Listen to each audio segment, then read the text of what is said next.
Students, welcome back to my YouTube channel SB Study Classes 9335 पर। आज के इस वीडियो में हम क्लास ट्वेल्थ फिजिक्स के 3 सबसे मोस्ट इंपॉर्टेंट डेरिवेशन सिद्ध करेंगे। ए डेरिवेशन क्लास ट्वेल्थ फिजिक्स की जो बुक है उसका जो फर्स्ट पार्ट है, यानी कि प्रकाशिकी वाले चैप्टर से पहले की जो बुक है उसके 3 जो सबसे मोस्ट इंपॉर्टेंट डेरिवेशन है उन डेरिवेशन को हम सिद्ध करेंगे। उसमें पहला डेरिवेशन जो है, एक समान चुंबकीय क्षेत्र में चालक की गति के कारण उत्पन्न विभवांतर के लिए सूत्र स्थापित करेंगे। ये जो डेरिवेशन है एक नहीं, दो नहीं, चार चार, छः बार बोर्ड एग्जाम में आ चुका है। अगर आप लोग प्रीवियस ईयर क्वेश्चन पेपर उठा के देखेंगे या आप लोग अगर मॉडल पेपर सॉल्व करते हैं तो वहाँ पर आपको ये डेरिवेशन 4-6 बार 100% मिला होगा। तो इसीलिए ये डेरिवेशन आपके लिए सबसे इम्पोर्टेंट है, इसीलिए आप इसको हिसाब से स्टेप बाय स्टेप बिल्कुल साधारण से समझिएगा। और अगर आप लोग इससे पहले अगर चैनल पे नए आए हों तो प्लीज़ चैनल को भी सब्सक्राइब कर लेना और बेल आइकन को भी प्रेस कर लेना, ताकि आगे आने वाले हर वीडियो का नोटिफिकेशन भी आप तक पहुंच सके। आइए वीडियो को शुरू करते हैं। देखिए, ये जो डेरिवेशन है सबसे इम्पोर्टेंट है। देखिए, इस डेरिवेशन में क्या कहता है, एक समान चुंबकीय क्षेत्र में, यानी कि कोई एक चुंबकीय क्षेत्र कैसा है, समान चुंबकीय क्षेत्र। देखिए स्टूडेंट, हमने इसका डायग्राम फिगर बनाया है। ये देखिए कोई समान चुंबकीय क्षेत्र है। ये जो है आपको ये जो स्केच ऐसे दिख रहा है, ये समान पूरा चुंबकीय क्षेत्र है। चुंबकीय क्षेत्र में किसी चुंबकीय क्षेत्र में चालक की गति के कारण, ये कोई चालक है, ये कोई एक चालक, हमने इसकी एक गति कर रहा है।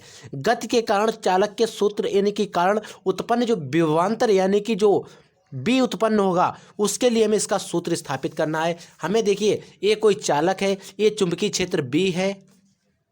देखिए स्टूडेंट, जो यानी कि जो वैद्युत क्षेत्र होता है उसे हम बी से डिनोट करते हैं। अल्फाबेट का जो इस कैपिटल वी होता है उससे हमें वैद्युत क्षेत्र को डिनोट करते हैं।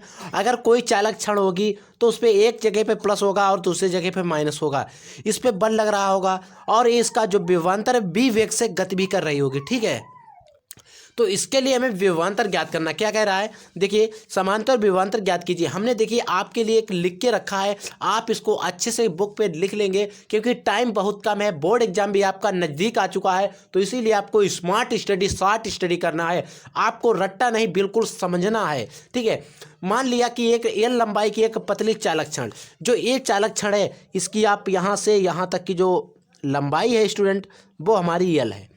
एल लंबाई की एक कोई चालक क्षण है जो समान वैद्युत क्षेत्र बी में स्थित है। ये पूरा वैद्युत क्षेत्र जो है वो क्या है, बी है। समान वैद्युत क्षेत्र बी में स्थित है।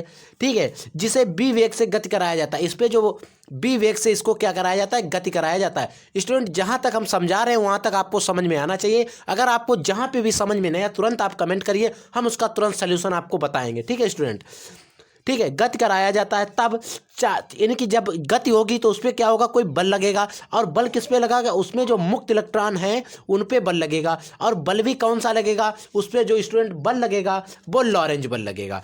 और लॉरेंज बल का हमें सूत्र पता होना चाहिए आपको। लॉरेंज बल होता है एफ ई बराबर होता है आपका, जो लॉरेंज बल का जो सूत्र होता है एफ ई बराबर होता है क्यू बी और कैपिटल वी। इसको इक्वेशन नंबर आप 1 डाल दीजिए। अब हमें क्या पता चल गया, जो चालक क्षण है उस पर जो बल लग रहा है लॉरेंज बल, उसके लिए मैंने एक सूत्र ज्ञात कर लिया। इसको हम इक्वेशन नंबर 1 डालेंगे। आइए आपको इसको आगे देखते हैं। देखिए स्टूडेंट, जब हमने इसकी चालक की क्षण पर बल का लिए बल निकाल लिया, यानी कि हमने एफ निकाल लिया। अब हम क्या करें, इस पर विभवांतर भी निकाल लें।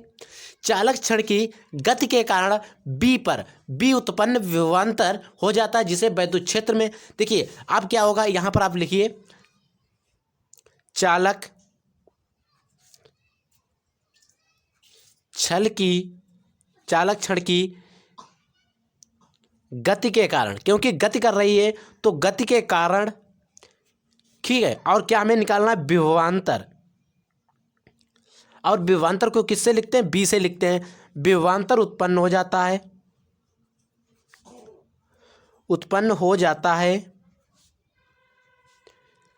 और जिसे हम विद्युत क्षेत्र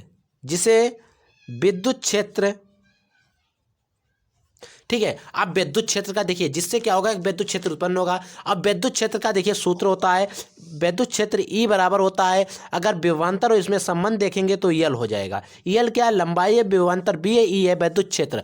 आप इसको समीकरण नंबर 2 डाल दीजिए। आप बस इनके समीकरण याद कर लीजिए, थ्योरी आपको अपने आप याद हो जाएगी, क्योंकि कोई चालक क्षण है तो उसमें विभवांतर भी उत्पन्न होगा अगर गति करेगी। अब क्या होगा, अब देखिए यहाँ पर विभवांतर तो उत्पन्न हो गया, अब इस वैद्युत क्षेत्र जो उत्पन्न हुआ उसमें मुक्त इलेक्ट्रॉनों पर भी कोई बल लग रहा होगा। जो वैद्युत क्षेत्र उत्पन्न हुआ इसमें भी जो क्षण है उस पर भी तो मुक्त इलेक्ट्रॉन होंगे, तो उस पर भी कोई बल लग रहा होगा ना। तो अब फिर हम लिखेंगे इस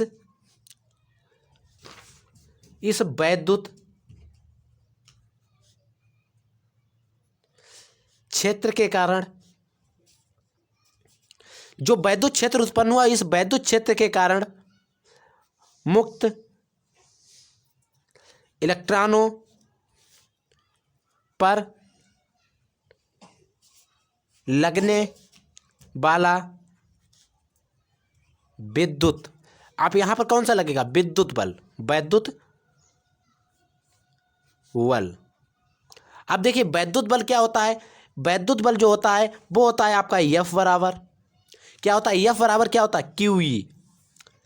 वैद्युत बल होता है एफ बराबर क्यू ई। आप इसको इक्वेशन नंबर 2 डाल दीजिए। अब देखिए आप इसको शॉर्ट में समझिए, क्योंकि कोई जो है इलेक्ट्रॉन मुक्त कर गए तो उस पर लॉरेंज बल लगा, ठीक है, जब चुंबकीय क्षेत्र में उत्पन्न हुआ।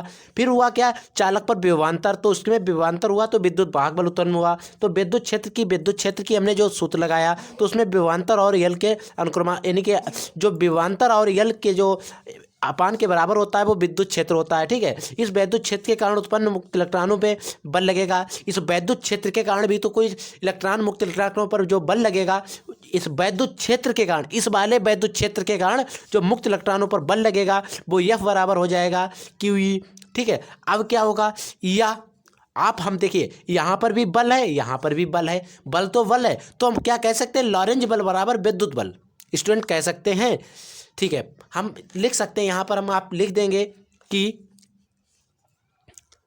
लॉरेंज बल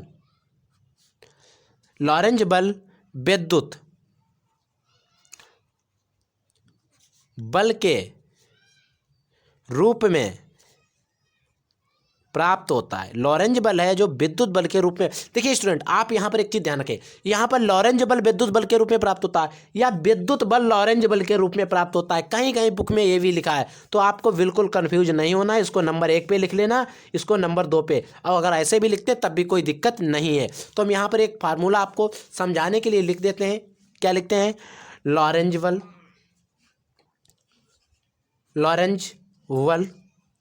इक्वल टू बराबर विद्युत बल, क्योंकि जो लॉरेंज बल है या विद्युत बल है एक दूसरे के बराबर हैं। अब हमें देखिए लॉरेंज बल और विद्युत बल के हमें सूत्र पता है, क्या है, लॉरेंज बल का सूत्र हमें पता था, कौन सा, ये वाला था, नहीं ऊपर लॉरेंज बल का सूत्र था, नीचे देखिए लॉरेंज बल का सूत्र आप देख लीजिए, एफ ई बराबर है क्यू बी वी, ठीक है।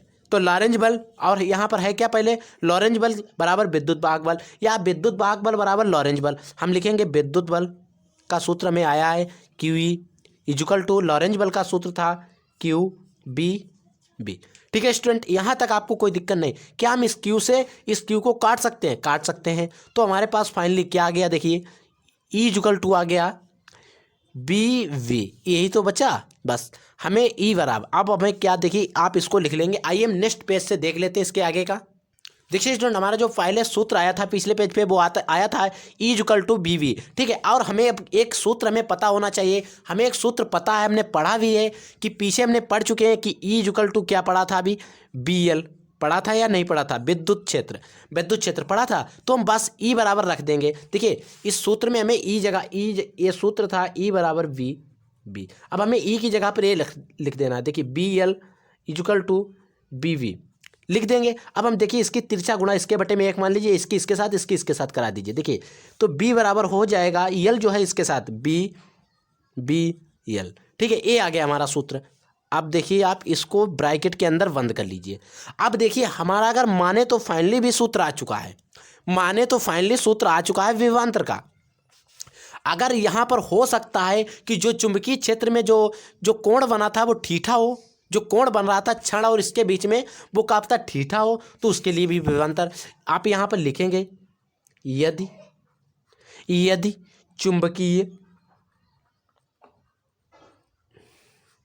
यदि चुंबकीय क्षेत्र की दिशा, यदि चुंबकीय क्षेत्र की दिशा से थीटा कोण बनाते हुए यदि चुंबकीय क्षेत्र से थीटा कोण बनते हैं, ठीक है, तो चालक गति कर रहा है। यानी कि जो चुंबकीय क्षेत्र की दिशा में थीटा कोण बनाते हुए चालक गति कर रहा है, तब विभवांतर, देखिए इसमें तो जो विभवांतर आ जाएगा तो बी बराबर हो जाएगा बी, देखिए हम इसको पहले लिखेंगे फिर इसको लिखेंगे अल्फ़ाबेट, मगर आप जाएंगे तो बी ए वाली पहले आएगी, ए वाली बाद में आएगी, तो हो जाएगा बी वी एल। देखिए अगर थीटा कोण पर गति कर रहा तो हो जाएगा साइन थीटा। बस स्टूडेंट यही हमारा विभवांतर का जो बिल्कुल फाइनली सूत्र आया, इसमें और करेक्शन नहीं हो सकता है। तो बस ये सूत्र हमारा फाइनली सूत्र था। आई होप ये डेरिवेशन आपको अच्छे से समझ में आया है। अच्छे में समझ में आया तो वीडियो को लाइक करिए और हमें कमेंट बॉक्स में बताइए कि आपको एक कैसा वीडियो लगा। आइए नेक्स्ट डेरिवेशन नंबर 2 देख लेते हैं। ये दोनों डेरिवेशन जो हैं वो वेरी इंपॉर्टेंट हैं और ये 3 डेरिवेशन अगर आप तैयार कर लेते हैं तो आपके 4 से 6 मार्क्स पक्के हो जाएंगे। आइए सेकेंड डेरिवेशन देख लेते हैं। हमारा दूसरा डेरिवेशन है, ये डेरिवेशन काफ़ी इंपॉर्टेंट डेरिवेशन है। ये भी डेरिवेशन कई बार बोर्ड एग्जाम में आ चुका है।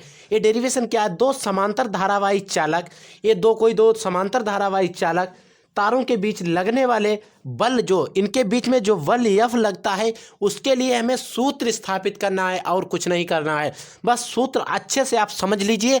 हम आपको स्टेप बाय स्टेप ये भी डेरिवेशन समझाएंगे फर्स्ट डेरिवेशन की तरह, तो आप इसको भी अच्छे से समझिएगा। आइए पहले इसकी हम जो कुछ परिभाषा देख लेते हैं, क्या लिखना होता है इसमें।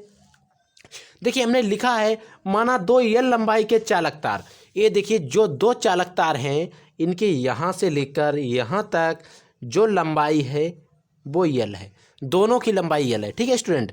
L लंबाई के 2 चालक तार P और Q, एक है P और एक है Q, एक दूसरे से r दूरी पर समांतर रखें, एक दूसरे से r दूरी पर समांतर, बिल्कुल एक दूसरे के समांतर रखे हैं, तथा जिनमें धाराएं क्रमशः I1 व I2 बह रही हैं। धाराएं I1 धारा इसमें बह रही है, I2 धारा इसमें बह रही है, तब बायो-सावर्ट के नियम से, अब हम जब इसमें I2 धाराएं बह रही हैं तो हम बायो-सावर्ट जो उसका नियम है बायो-सावर्ट का, उस नियम से अनुसार चालक P के कारण, जो चालक ये वाला P है इसके कारण, मतलब इस वाले चालक के कारण, देखिए यहाँ पर आपको समझना है, ये जो P है चालक, देखिए स्टूडेंट जो चालक P है, P के कारण Q के किसी बिंदु पर, P के तो कारण है लेकिन Q के इसके किसी बिंदु पर उत्पन्न चुंबकीय क्षेत्र जो उत्पन्न होगा वो B1 हो जाएगा। तो B1 बराबर होगा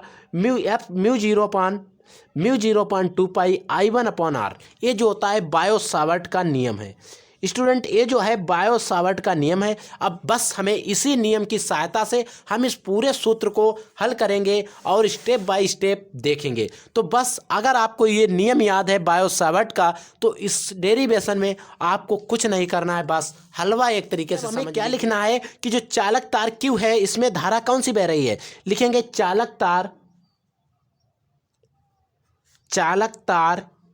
जो कौन सा Q है, Q में धारा कौन सी बह रही है, देखिए स्टूडेंट धारा बह रही है हमारी I2 धारा है।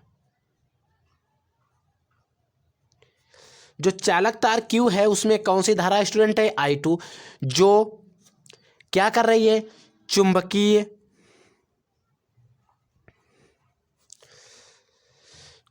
क्षेत्र कौन सा है, B1। चुंबकीय क्षेत्र B1 के लंबवत है। जो चुंबकीय क्षेत्र यहाँ पर B1 है उसके कैसे लंबवत, यानी कि 90 डिग्री पर है। चुंबकीय क्षेत्र के B1 के लंबवत है, ठीक है, लंबवत है, ठीक है। अगर हम इसके आगे देखें, जो लंबवत अगर होगी तो अतः इसकी जो Q जो है वो L लंबाई पर लगने वाला बल, यानी कि जो इसकी अतः अतः इसकी जो लंबाई L है, L लंबाई पर लगने वाला बल, देखिए आप समझ लीजिए, जो चालक तार Q है उसमें धारा कौन सी बह रही है स्टूडेंट? I बह रही है। अगर इसमें I धारा बह रही है तो जो ये जो धारा बह रही है चुंबकीय क्षेत्र B1 जो था उसके लंबवत है। उसके कैसे? लंबवत। अतः अगर इसके लंबवत है तो अतः इसकी जो लंबाई L पर है, जो L लंबाई है इस पर एक बल भी कार्य करेगा। उस बल के लिए हमें सूत्र स्थापित करना है। जो उसका बल का सूत्र होगा, बल हो जाएगा F1 बराबर हो जाएगा B1। धारा कौन सी बह रही? I2 और L लंबाई है। चुंबकीय क्षेत्र B1, धारा I2 और L लंबाई। अब हमें देखिए, अब हमें बस अगर ये दो सूत्र आपको याद हैं तो ये डेरिवेशन आपका सिद्ध हो गया है। इसके आगे कुछ नहीं है, बस इन दो सूत्रों को अच्छे से सिद्ध करके लिख देना है। देखिए अब हम क्या करेंगे, B1 का मान रखने पर, देखिए इसको आप समीकरण नंबर 1 डाल दीजिए, इसको 2 डाल दीजिए। अगर आप लिखेंगे B1 का मान समीकरण 1, B1 का मान समीकरण 2 में रखने पर, ठीक है, लिख देंगे आप। देखिए तो हमारा फाइनली F बराबर क्या आ जाएगा? देखिए तो F बराबर आ जाएगा, देखिए F बराबर B1 की जगह पे आप ये जो B1 इतना है इसकी जगह पे आप इतना रखिए, म्यू 0.25। देखिए I1 स्टूडेंट I1 है, अपॉन क्या है? R है, इनटू में क्या है? देखिए I2 इंटू L। आप इस यहाँ पर चलो आप कैपिटल बना लो, ठीक है, नहीं आप कंफ्यूज हो जाओगे, सर आपने वहाँ पर ऐसा बना दिया, वहाँ पर ऐसा बना दिया। देखिए तो हमारा फाइनली F बराबर क्या आ जाएगा? देखिए mu 0.2 I1 into I2 L upon R। बस ये जो है हमारा फाइनली सूत्र आ गया। यही सूत्र है जो इसमें हमें सूत्र स्थापित करना था। दो समांतर धारावाही चालकों के बीच लगने वाला, इनके जो बीच में जो बल लग रहा है, इसके लिए हमें जो सूत्र स्थापित करना था वो हमारा ये सूत्र फाइनली आ गया। तो आई होप ये डेरिवेशन भी आपको अच्छे से समझ में आया होगा। अगर डेरिवेशन समझ में आया तो हमें कमेंट करके बताइएगा। आइए हम नेक्स्ट डेरिवेशन नंबर 3 देख लेते हैं। वो 3 डेरिवेशन भी वेरी इंपॉर्टेंट डेरिवेशन, जो हमारा थर्ड डेरिवेशन है वो भी डेरिवेशन वेरी इंपॉर्टेंट डेरिवेशन है। थर्ड डेरिवेशन है एक समान रूप से आवेशित, कोई समान रूप से आवेशित चालक प्लेट है के समीप उत्पन्न वैद्युत क्षेत्र की तीव्रता के लिए सूत्र स्थापित करना। वैसे तो हमने वैद्युत क्षेत्र की तीव्रता के लिए सूत्र कई स्टाइल से स्थापित किया हुआ, लेकिन यहाँ पर एक नए तरीके से, यानी कि कोई समान रूप से आवेशित चालक प्लेट है उसके समीप उत्पन्न वैद्युत क्षेत्र की तीव्रता। देखिए एक कोई प्लेट है, इसके समीप हमें समान रूप से आवेशित है Q1 Q2, इसके जो ध्रुव है, प्लेट है जो समान रूप से आवेशित है, इस पर रो घनत्व है, P जो है, यहाँ पर हमें वैद्युत क्षेत्र की तीव्रता E1/2 निकालनी है। तो आइए इसकी हम जो परिभाषा है वो देख लेते हैं। माना एक चालक प्लेट जिसके दोनों पृष्ठ पर धन आवेश, देखिए दो पृष्ठ हैं, एक Q1 एक Q2, दोनों पर कैसा आवेश है? धन आवेश है। धन आवेश समान रूप से वितरित है। प्रत्येक पृष्ठ का आवेश पृष्ठ घनत्व रो है। जो प्रत्येक पृष्ठ है इसका आवेश पृष्ठ घनत्व रो है।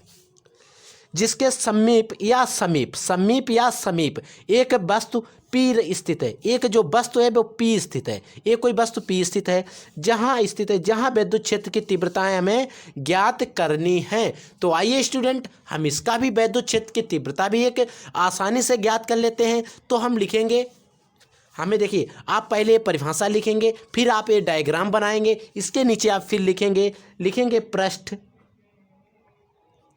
1 तथा 2 के कारण, पृष्ठ 1 और 2 के कारण, स्टूडेंट कारण है, ठीक है, कारण उत्पन्न वैद्युत क्षेत्र की तीव्रताएं। देखिए हमें यहाँ पर 2 निकालनी है ना, E1/2 तीव्रताएं हो जाएंगी, E1/E2 हैं, ठीक है, यहाँ तक हमने लिख लिया। तब हम क्या करेंगे, अब दोनों पृष्ठ की अलग अलग तीव्रताएं भी निकाल लेंगे। तब दोनों पृष्ठों के कारण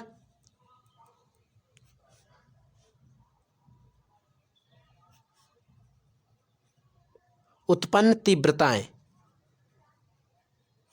अब दोनों पृष्ठ हैं जो उनके कारण तीव्रताएं भी उत्पन्न होंगी। तो आइए इनकी तीव्रताएं जो E1 बराबर और नीचे E2 बराबर। E1 बराबर आप लिखेंगे आवेश घनत्व क्या था, रो था, आवेश घनत्व रो 2 एप्सिलॉन नॉट, 2 एप्सिलॉन नॉट, ठीक है। ठीक है, अब हम क्या करेंगे, अब इनके हमें कुछ कुल निकालना है परिणामी। क्या निकालेंगे, परिणामी वैद्युत क्षेत्र, परिणामी वैद्युत क्षेत्र की तीव्रता E बराबर हो जाएगा हमारा E1 प्लस E2। बस अगर आपको ये दोनों सूत्र याद हैं तो आप इसका हल लिख सकते हैं। देखिए E1 बराबर क्या हो जाएगा, देखिए E बराबर क्या हो जाएगा, E1 का मान कितना है, ये एप्सिलॉन नॉट प्लस E2 का मान भी यही है। अब हमें क्या करें, देखिए इनको दोनों को जोड़िएगा तो E बराबर हो जाएगा 2 रो 2 एप्सिलॉन नॉट, ठीक है, हो जाएगा स्टूडेंट, क्योंकि ये दोनों में है। तो हम क्या करेंगे, 2 से 2 को उड़ा देंगे, उड़ा दीजिए। और देखिए अब हमारे पास क्या बचा, ये बचा, ये बचा। यही जो है किसी समान रूप से अगर कोई चालक यानी कि जो चालक प्लेट या पृष्ठ आवेशित है तो उस पर जो वैद्युत क्षेत्र की तीव्रता उत्पन्न होगी उसके लिए यही सूत्र है। आप लोग यहाँ पर सोच रहे होंगे कि 2 2 हम जोड़ दें तो 4 हो जाएंगे। तो स्टूडेंट ऐसा आपको गलत सोचना है, तो यहाँ पर ऐसा नहीं होगा।